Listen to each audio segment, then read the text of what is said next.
yaşıl cəhənnəmdə 11 dənə qırmızı sərbaz bıçaq ağzında meydanda hərfdən hazira eləyəcək. Ha şimdi qıraqda lezgo oynayır, top ayağının altında bir dənə pat, dipan qıçı boksamat elədi. Eşdir kali barakanlı. Bunlara görə bu fürsət vermiyor. Bu oyuncu əcəb yekədir, onlar çox yekədir. Şüddədir və şoka çeşaləsiyle ötürdü eşiyə. Bah. Oyuncuların meydan ortasında görünən relax və şik basqanlıq elə. Yəni Eskoçic demə, Arsene Wenger'in teknikləridir. Bax oyunculara 1-2 bizimki bir dənə onqudan göndərdi. Girə bilər Məmmədiyə, faydalanın amma topu.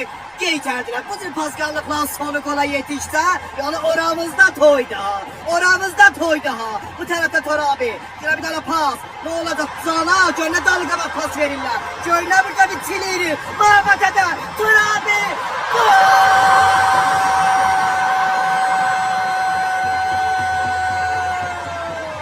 26. dakikada şortun tahtına başına.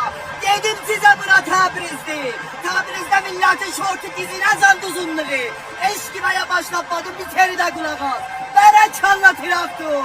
Japonu motor atay bize aldık. Kızıştık cebi yola Allah gerek kömenlik eləyər biz dayanaq.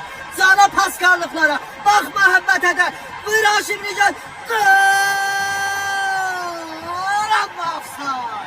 Amma çəpə yolu pərçəmi tezgahımızdan babasını yırtıldı buradan.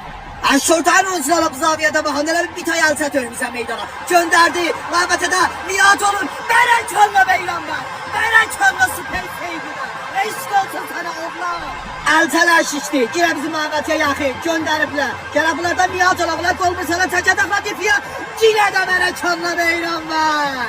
Ben her darvazada büyündürmüşsün. Ben xiyalımızı rahat eləmişsin. Maşallah Tor abi meydan ortasında kırmızı tıp gibi gönle topu gönderdi. Vur sarı bala möhkəmdir. Bu cür muviyetler ve zərbələr bize hoş gelmir insafen. Evet bizim aviyeden hoş gelir. Maşallah İsrail. Bərəkanla duruşu. Vurdu. Ve girə də Beyranlar. Messi Beyro. Eyvay yok ha. Sen Allah yok ha. Eyvay Beyro. Sen yarımın kalsıydı sen. Eyleş sana çay demişəm. Xiyalını gönderipti. Bəs kimə axmay demişəm. Daver zırnasını çaldı.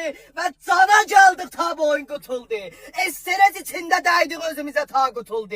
Mübarəyimiz olsun. Eşq olsun.